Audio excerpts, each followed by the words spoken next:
Hey guys, Saf here with another Raid Shadow Legends video. So I've had time now to have a look at all the different champions that got added in patch 6.2. It was quite an extensive amount. And today we're going to be looking at the patch notes that Plarium have released, having a look at the changes that the game has had in total, and we're going to be looking at the unofficial patch notes to take a look at what has changed in the code behind the scenes that may not have been explained in the patch notes or may not be aware. That will include also the champion multipliers. So if all you're interested in this video is the multiplier information, skip to halfway through the video where we go through those multipliers. If you haven't caught my videos last week on the legendary and epic champions from the new faction, I did go into detail in terms of what my opinion is on those champions and where I think they can be made. I won't be going into detail here about how to use the champions. We're going to be looking at just the multipliers, trying to determine whether or not they deal damage or not. So take a look at that video for that kind of content. But without further ado, let's take a look at the official patch notes for patch 6.20. Obviously, the big thing for this patch is the new faction, Sylvan Watchers. I think they look really good. I know some people have complained about the fact that we've got another elf faction, but I find them more druidic in nature rather than an elf faction. And I think actually we get a woodlandy sort of natural element. And I think that's a really good mix. So with that said, let's take a look here. So we've got new champions. We're going to go through all of these in detail when we look at the multipliers. We've got about 6 epics, 1 rare, and 4 legendary champions, and they're pretty good. One thing to note with this new faction, obviously, they will get added to Faction Wars at some point. When we look at the Shadowkin, that took around about 3 to 6 months for release, so it's nothing really soon in the future. If you're still after Lydia, don't panic. However, one thing to keep in mind is eventually they will come, but they have noted here as well, they won't add the faction to any quests either, which I think is important. Alongside this, we also have a new buff in the game, Taunt. Taunt is a sort of a buff provoke, for a better word, although there are some deviations, which they go into detail here to explain. We've got 2 champions with it. Ruark can place it for 2 turns and Dwedan can place it for 1 turn. So they're basically saying if a champion is under a taunt buff, enemies can only target that champion. That's the provoke element. If there are several champions under a taunt buff, then enemies can target any of the taunt. Well, there's only 2 champions in the game, so unless you're running double Ruark or Ruark and Dwedan, that's never really going to be a scenario that's going to cause you a problem.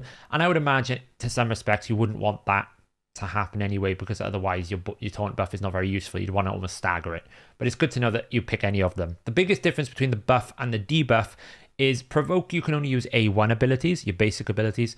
With taunt, you'll be able to use any of the abilities, so you can target that person with any of your abilities that you want, buff, stealing, whatever, whatnot, and that will work, and you'll be able to do that. However, with provoke, obviously you can only use the A1, so that is quite a significant difference. Obviously, the other difference is the buff doesn't require Axie to place it on yourself, so you don't need to land the debuff for provoke to work. With taunt, you can just place it on yourself and it is going to be there. They do note as well with Veil, if a veiled target has taunt, then it will bypass the Veil. Taunt is a higher priority buff than Veil, so that's another thing to keep in mind. Obviously, with these type of control mechanics, they cannot be spread and the duration cannot be increased, but it can be stolen, removed, and its duration decreased. And I would imagine Protection Set can also protect it from those effects. So the only thing is like block damage and unkillable. You can protect those two, but you can't extend it. You can't permanently be under that state of taunt, which makes sense. So whether or not this is going to have an impact in the game meta, I'm not sure. I think with only 2 champions having it on a brand new faction, and to be honest, only the legendary really being of any sort of extensive value, in my opinion, I think it's not going to be something you're going to see a lot of, so I wouldn't panic. But just keep in mind, if you see it, the Jester icon, that is taunt. We also have a new Forge artifact set. This is going to be part of the new Forge Pass. Probably will launch sometime this week, I'd have thought. It will be the Defiant artifact set, and we will be collecting that from the Forge Pass, and it will be minus 15% damage taken from AoE attacks, so like a mini half Stalwart set, and 10% defense. So they've actually coded this effectively as Stalwart 2.0, and I think it is. We're going to explain it in a little bit of detail when we go into the unofficial patch notes. We've also had Instinct be changed up to 20% from 50%. I still think that doesn't make a difference. In my opinion, Instinct should also be a 2-piece set, and you should make it so that it's 5% ignore defense with the speed. Then I think it offers you an alternative to Cruel, which a lot of defense-based and HP-based champions won't really want the extra attack percentage, so they're just getting the ignore defense. If you had speed instead of that, it would offer those champions a different build path, and it makes this artifact set much more valuable. At a 4-piece, I'm still not willing to sacrifice 5% ignore defense for a little bit of speed, which I don't really care about at the moment in terms of dealing damage to some extent. It's good that they've clearly acknowledged that it's broken. It's not really a good set, but it shouldn't be this way. I think just put it to a 2-piece, 5% ignore defense with 12% speed, or even 10% speed if you want to work it like that. And I think then it's a great set. Then we have some champion rebalances. Black Knight. If you didn't catch my video on Black Knight and Fortress changes, that also went out last week. Go check that out. I go into detail about how Black Knight's A3 is better, but also worse for some scenarios. It's not 100% a buff. There is some elements to consider, but it is now based on HP. We will check the multiplier in the unofficial patch notes of this, the same as Fortress as well. Juliana, we've got some changes. Cooldown decreased on the A2 from 5 to 3 turns. That's actually quite good. It means you can get much more uptime on the increased crit rate, and you also have it on the A3. And she also removes all buff from the target instead of just one random buff. That's a good change. You pair her with Ramiro, if you can get Ramiro's extra ability off, I think she's actually quite good. And that A2 as well, 50% defense with Ramiro. So potentially, Ramiro with better cooldowns, Juliana with better cooldowns, they might actually be more relevant than they ever were. So that's great. I know I had a conversation with someone in the community about Ramiro. They quite like the champion, but as we both said, if his cooldowns were a little bit better, then it would be much better. And also, he now gets the big boy defense rather than the little one. So, great changes. That's the kind of epic changes you want. Brings them to 2022 relevancy. Aina, we have more chance to get extra turn. Really don't like that for most clan boss teams. There's only a few speed teams that really can support a relentless style proc, but it's good that we get cooldowns reduced. Again, bringing these epics up to 2022 standards of cooldowns, not 5 or 6 turns. She gets a little bit of a heal as well. So those are the main changes. I'm quite happy with those level of epic changes. I think they bring some relevancy. We now have a bunch of bug fixes. Again, I think a lot of these is fixing the issues from the previous patch where we added awakenings and a bunch of different things. So let's have a quick skim here. Made a change so that champions who reach max level in a save team preset during multi-battles now swap to other champions chosen in a queue, allowing you to farm more efficiently. That's quite a big change. I haven't tested this myself, but the biggest problem with some farmers, people like Chanuro for example, Chanuro can wave clear very quickly and resets that A3 every time you get so far. And Chanuro at one point was a free champion that you could get when you started a new account. The problem was she didn't like to use the A3 all the time, which meant you had this auto issue of if she uses the A3, great. If she doesn't, it doesn't work. Now you can set an AI setup by the sounds of this, and you can swap the food. Whether or not it works reliably, we'll have to see, but that's a great change if that's the case. Fixed a bug that resulted in not displaying the stun debuff animation if it was placed on an Eternal Priest. Okay, so these are going to be visual bugs. Fixed a bug that resulted in a turn limit multi-battle. Fixed a bug that resulted in a second champion that was summoned during an extra legendary event. Okay, visual, very niche issues. Upgrading slots in sparring pits. Who the hell does that? Fixed a bug that resulted in a broken purchase button. Who the hell buys stuff? We've got some petrification changes, added a new background for Scylla the Drakes. Again, that's visual, not anything major. Changing the colors, fixing some hex issues, fixed a bug that caused... So there was a change to the clan boss here. Fixed a bug that caused the block revive text to pop up when the Demon Lord attacked champions after turn 50 but did not kill them. They've changed it now so that that passive thing can only block revive if they actually kill the enemy, so the text won't show up. Fixed a bug that resulted in the champion's aura skill not being shown after a long tap. Okay, that's fine. Again, visuals, visual bugs, little bit of a bug. This is a big change actually. This one is a very big change. Fixed a bug that caused the Phantom Touch Blessing to activate when champions dealt damage to themselves. Now this isn't just to themselves, hopefully. This issue happened when you used people like Maneater's A3, when Renegade used her A3. And also there was a Farrakhan the Fat issue where if you had counterattack up and Farrakhan the Fat's passive proc, it could proc the Phantom Touch on one of your allies, which then caused the counterattack to attack Farrakhan the Fat. It's very complicated. But essentially, Phantom Touch could activate on self. They've now added a clause that it can't activate on itself. That's a very good change. It means you're now not going to risk your clan boss team because you kill yourself trying to do the ability when you shouldn't be able to. Fixed an error that caused Hellraisen's Hidden Scorch skill to not activate. Okay, these are little bugs. Added a pop-up window to show whether you get Immortal Soulstones. Okay, fine. Some more bug fixes to Blessings. Harvest Jack is now fixed. I did notice that Harvest Jack was doing lots more poison debuffs. It should now not do that. So basically, if you were using Harvest Jack or exploiting that thing, you won't be able to anymore. He's still a very good champion, I think, for this current meta where removing buffs is very difficult. Decreasing the duration of buffs is probably the best value you can have in high-end arena, and he does that better than anyone else. So Harvest Jack, I think, has a lot of use even with this bug fix. Fixed an error that caused the battles to freeze. Again, all of these are kind of bug fixes. So yeah, so that is quite cool. So it's good to see that they're trying to tidy up the game. I have noticed the game is a little snappier lately, especially when you do glyphs, when the Fire Knight does his shield. So hopefully all these little performance issues have improved the game. So that's the official patch notes. I think it's a very big patch for lots of different champions. I like that we get a new faction. It keeps the game fresh. Let's take a look at the unofficial patch notes. So as with every unofficial patch notes section, I do put a disclaimer. This is stuff that I have determined from the fixed client data from the game that we play.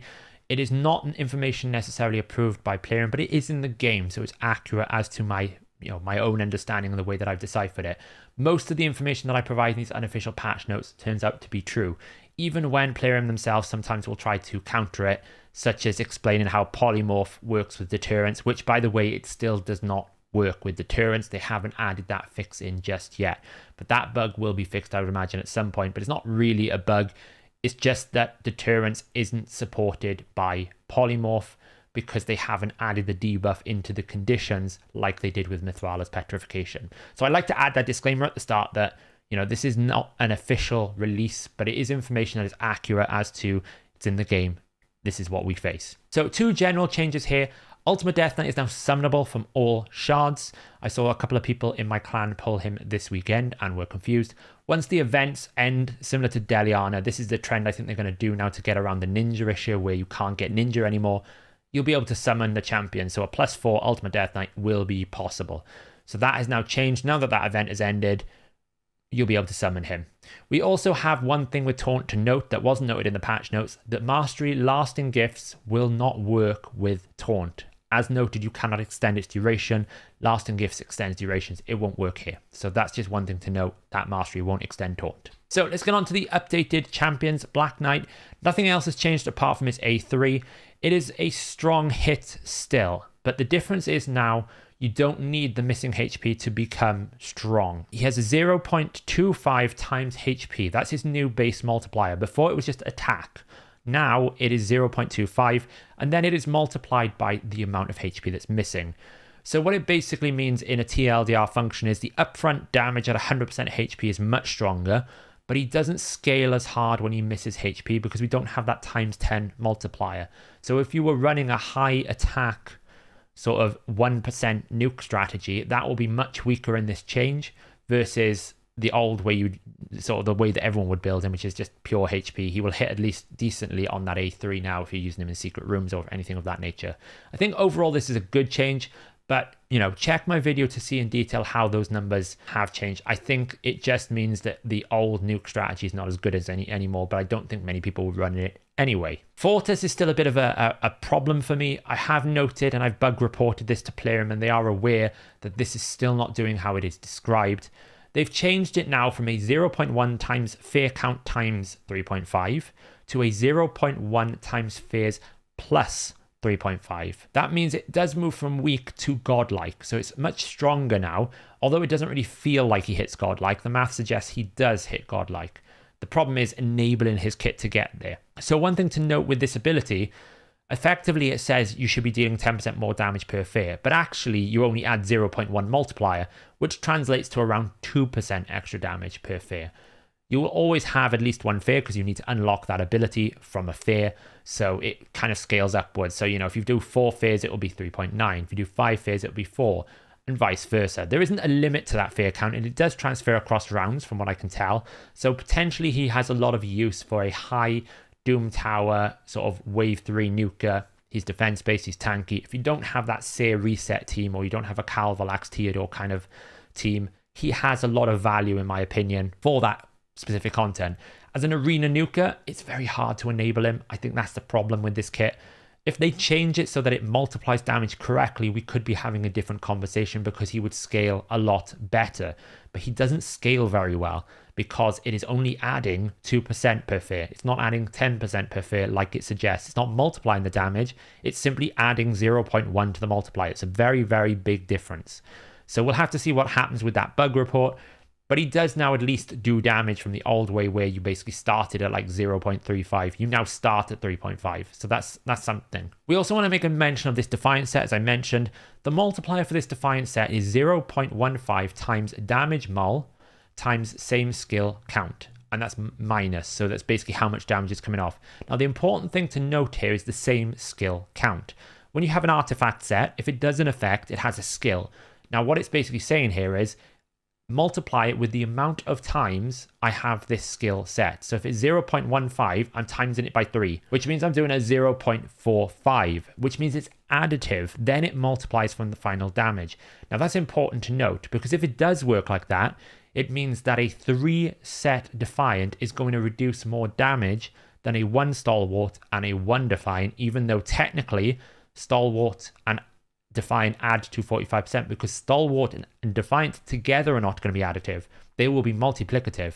So if I receive 10,000 damage and I times by 0.3, I'll times by 0.15 again.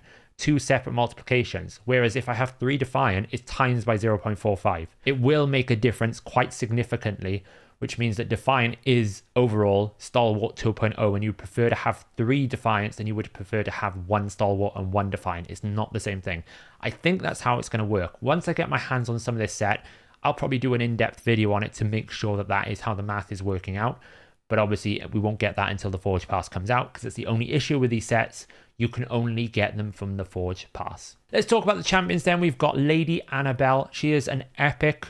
I don't really know why they added this champion to the game. Maybe they felt like they needed to dilute the pool even further with more useless champions. She's meant to be a Halloween champion, but I guess the really reason is someone just kind of had a need to make a slightly chilly champion. She is an attack-based damage dealer, even though she's not designed to do damage. She has a base speed of 100. 881 attack is really low.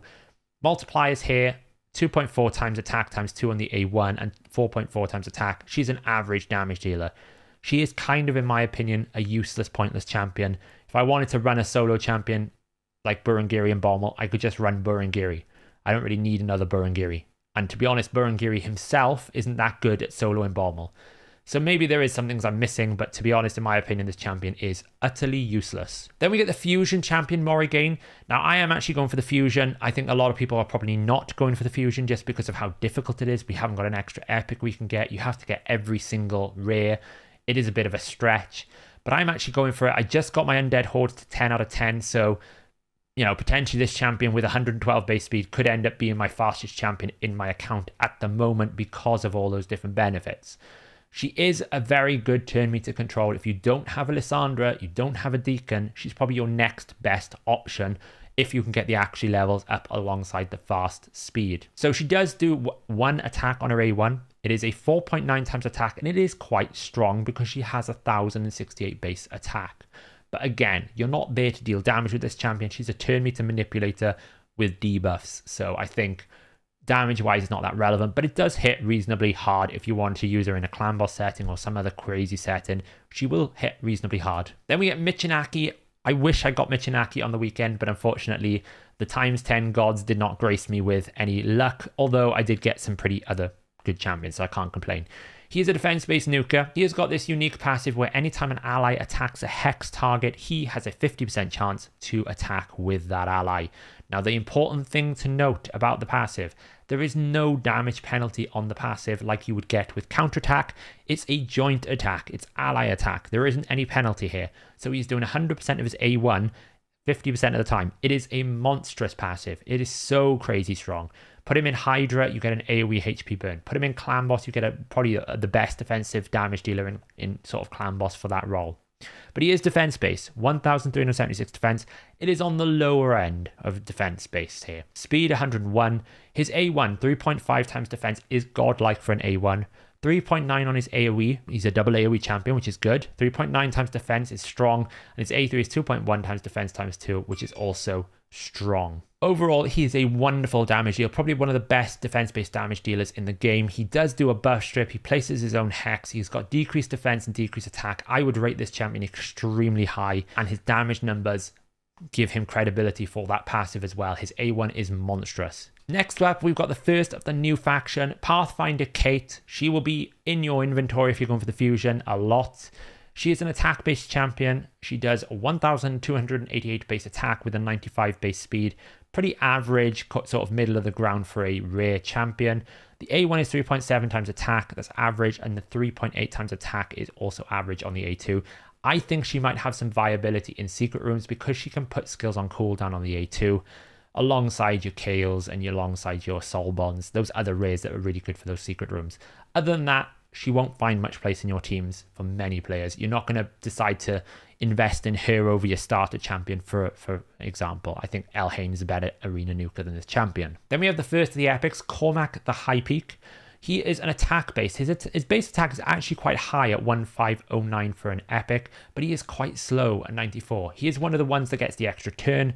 He doesn't give himself increased attack to my knowledge. I think that's only Mr. Rider Dicey that does that, or it's the other epic. His A1 is 3 times attack and his A2 is 5 times attack. He is a strong damage dealer, but he isn't going to be breaking any records. He isn't going to be going crazy. He is a middle of the line, decent epic. Whether or not you find a use in your team will be questionable. Then we get Dwedan the Runic. He is a HP based champion, 19815, very good for an epic champion. Base speed of 97. He is one of the new champions with the Taunt buff. He is also a champion that has an extend all buffs. The only problem is it's a 4-turn cooldown. So trying to get him into a speed turn in a clan boss is very difficult. His A1 removes a buff as well, but you cannot guarantee that that A1 is going to remove the debuff, which means trying to make him useful as like an ARS replacement or as a cleanser in clan boss is going to be very difficult. He's just awkward. He's just so close to being really good, but not quite there. His A1 is 0.22 times HP. It's weak. The A2 is 0.24 times HP. It's weak also. The nice thing though, he does have a taunt with counterattack, so you will get a chance to activate that A1.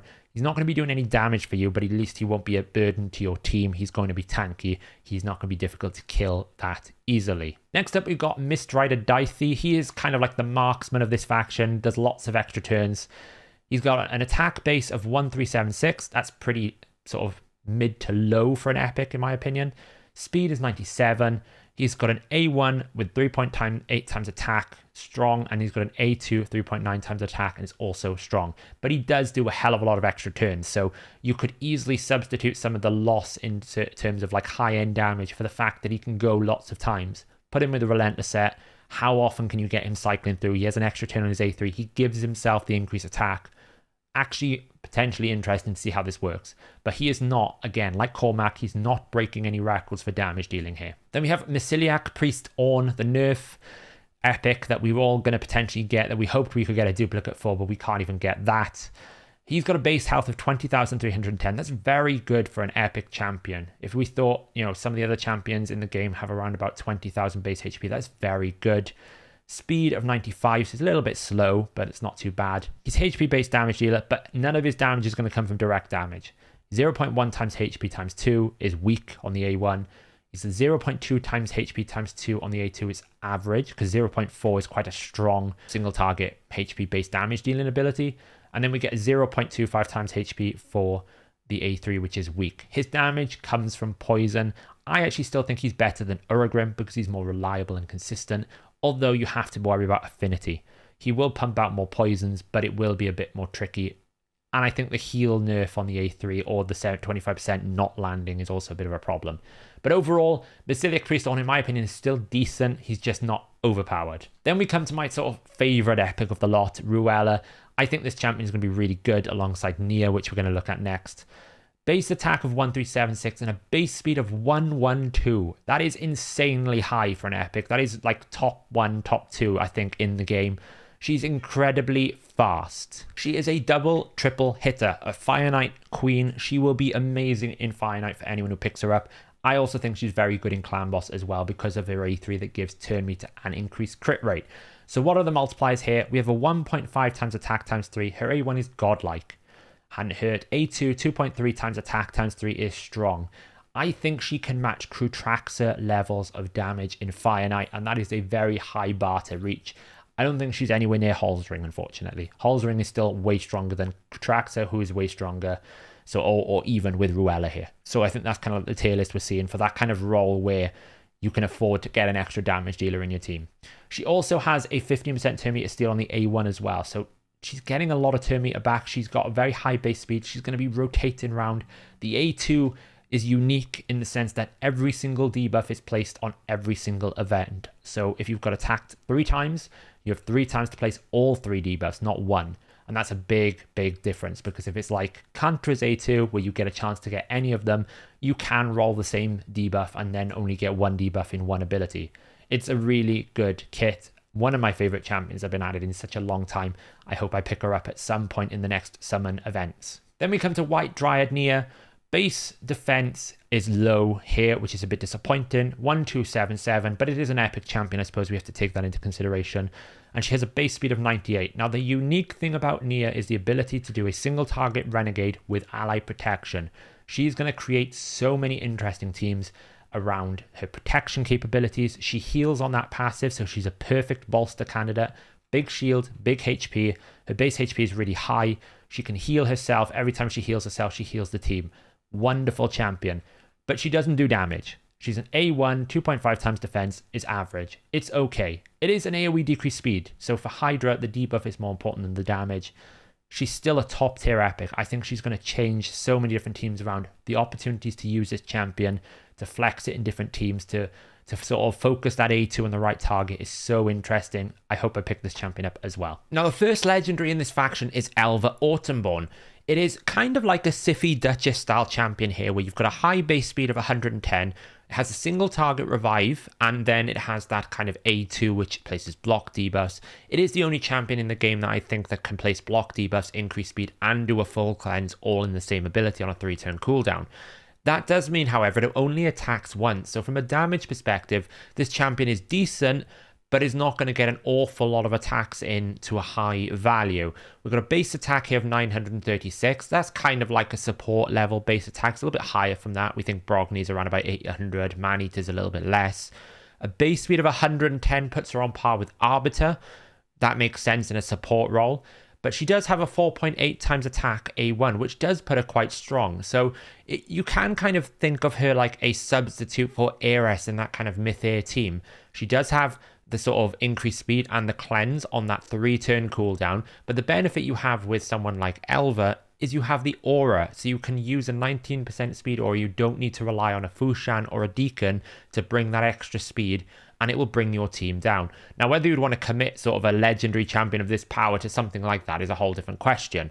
But she is capable of doing that role. You're trading a little bit of damage, because obviously Ares will counterattack, in favor of that increased speed aura. Elva Autumnborn, I think, is probably the best legendary of the bunch of all of these champions. She can go into any of your team and fully carry it. Yes, she doesn't have the AoE revive like Duchess, but neither does Siphi. And although Siphi has like the A1, the increased defense, lots of other things going on alongside that, her passive with Rotus, Elva can just slot into any of your teams and she will carry your team through. She also has continuous heals on the A1, so she's more of a healer than the other 2 champions.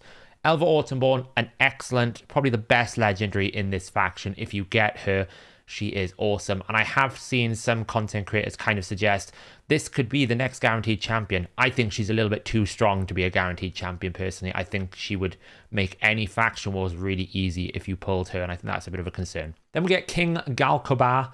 He looks really awesome. He's got some sort of lizard on his head. He is attack based, but he's not there to deal damage. He has 903 base attack. You are not going to be getting any damage numbers out of this champion, but he does have a high base speed of 108. A1 is 3.7 times attack. He's average. A2, 4.2 times attack. He's weak. His job is to cleanse and move your team forward and activate those poisons and continuous heals. He won't deal damage. Then we get the other taunt champion in this faction, Green Warden Ruark. He's defensive based with a base of 1498. That's on the sort of mid to high scale of base defense with a base speed of 102. But again, his damage is not crazy. He's a 2.5 times defense on the A1 and a 3.3 times defense on the A2. If we're looking for high damage here, we're probably looking more towards a 4 times defense with multiple damage books. He's not got that in his kit. What he does have is taunt. What he does have is some sort of ability to transfer debuffs back. He's a mid to high end legendary, I would say. I wouldn't say he's anything crazy. Then we get to what was considered, when we first saw the leak, the most broken champion ever released in the game, only to realize he's actually a bit rubbish. He doesn't do any damage. His base attack is really high, 1630. It's one of the highest in the game. Not quite as high as the Blue Man Group Pistophus, but it's very high. He has a base speed of 105, quite fast for a damage dealer. He's probably about 6 higher than the average, or 5 higher. The biggest problem is he just doesn't have good enough multipliers. So the problem is his kit is awkward to enable. He's got a 2.9 times attack on the A1. That's strong. Okay, so it's good, it's strong, but he's a void legendary. That's what we got to contextualize this as. He's a void legendary. So he will steal buffs the first time he attacks an enemy with this, but every subsequent one will then multiply his damage by 10%. The only problem is if you're running something like ally protection or strengthen, then you're going to be sort of min-maxing. You're going to be matching whatever you gain with what the other buffs do in terms of reducing damage. So I don't really think that's a benefit. I think that's more of a compromise. The A2 is a 5 times attack, and it's not strong enough. This isn't beating people like Astralon's A2. This isn't beating even Cormac, the high peak. He's got a 5 times attack, and he's an epic. This just doesn't hit hard enough, and you need this ability to kill in order to activate the Stone Skin buff that he would get if he kills someone. I think the biggest point as well, he doesn't ignore shield and he doesn't ignore defense on this ability. So whilst he might be ignoring ally protection and all the other effects, increased defense, he's not actually ignoring any of the base defense, and he's not ignoring bolster. And those two are just such a big factor to have a problem. Even the shield that Necret will give the protected target, he doesn't ignore that. So you factor that in with a low multiplier, the A2 just doesn't do enough damage. Then we look at the A3. The A3 is the AoE. He has a 3.4 times attack, which is strong. You know, if we want this to be dealing damage, we need it to be near the 4 times, to be honest. If we want it anywhere near what we would expect from a Void Legendary. And again, it's awkward to enable his kit. He's going to replace increased defense with decreased defense. He's going to replace strengthen with weaken. But if he can't replace them, he can't place those debuffs. Also, if he doesn't remove block debuffs.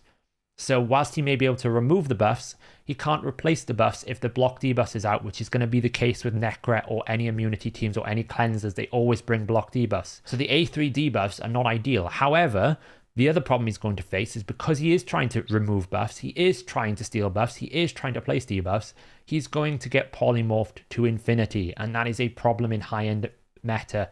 And I think the important thing to note here is why I'm saying that. You wouldn't need to use this champion in sort of mid to low gold 5. You can use any base nuker, any decent, someone like Gembo can do the job.